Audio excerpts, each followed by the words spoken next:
আমরা সবাই হ্যাপি থাকতে চাই। এই হ্যাপিনেস বা খুশি এই জিনিসটা কি? অনেকে মনে করেন যে নিজের পছন্দের জিনিস করা, নিজের পছন্দের জিনিস পাওয়া, এটাই হচ্ছে হ্যাপি বা হ্যাপিনেস। কিন্তু অ্যাকচুয়ালি এটা নয়।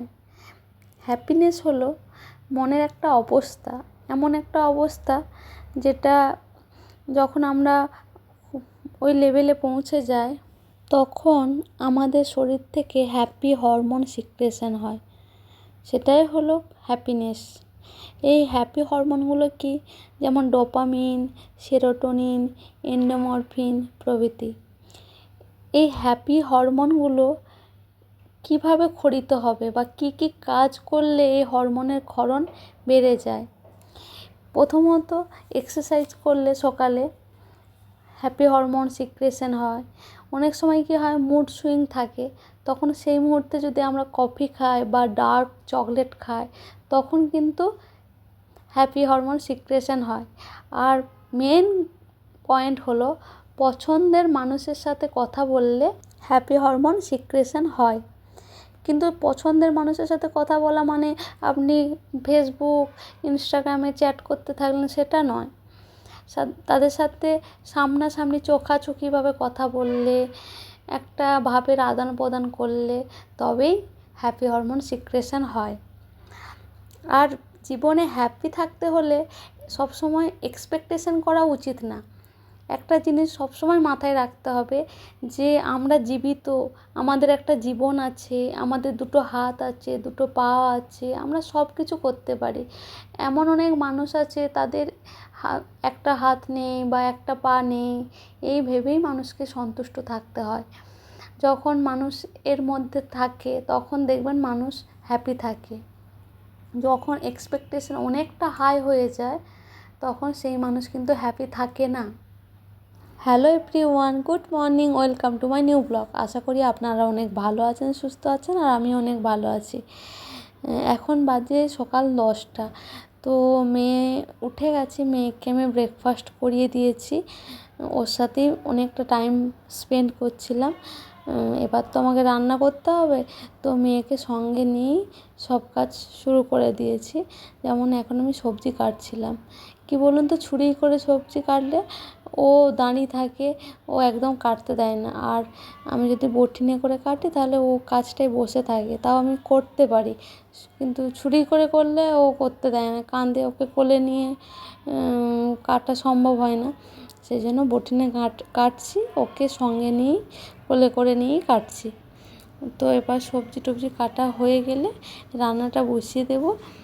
মেয়েকে স্নান টান করিয়ে দেবো, দিয়ে মেয়েকে একটু ঘুম পাড়িয়ে দেবো, দিয়ে আমি রান্নাগুলো করে নেবো চটপট। তো আমি আজকে রান্না করব কাঁচকলা, আলু, মাছ দিয়ে একটা তরকারি, আর কুঁদরি ভাজা করব। তো মোটামুটি আমার কাটা হয়ে গেছে, সবজিগুলো কেটে নিয়েছিলাম। মেয়ে সেগুলো নিয়ে খেলা করছে, ও দিচ্ছিল না।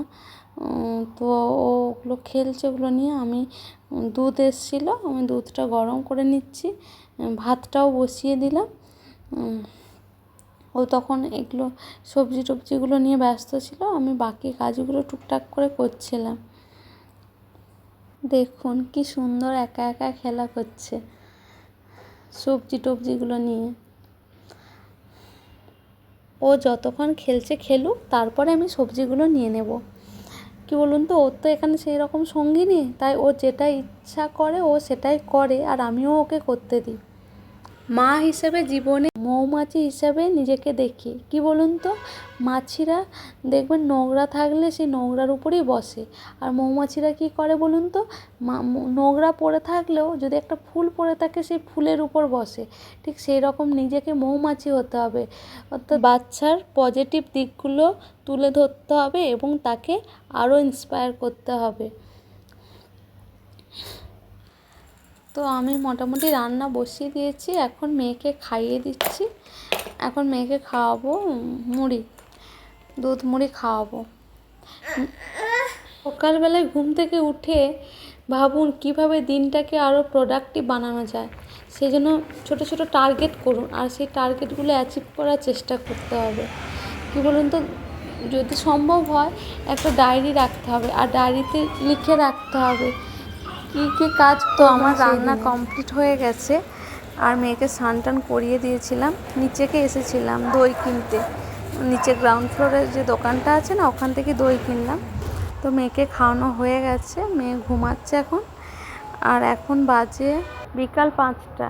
তো আমি এখন এগরোল বানাচ্ছি আমার হাজব্যান্ডের জন্য। ও ফিরে এসছে, তো এগরোল খাবে বলছে, অনেক দিন করা হয়নি, তো আজকে বানিয়ে নিচ্ছি।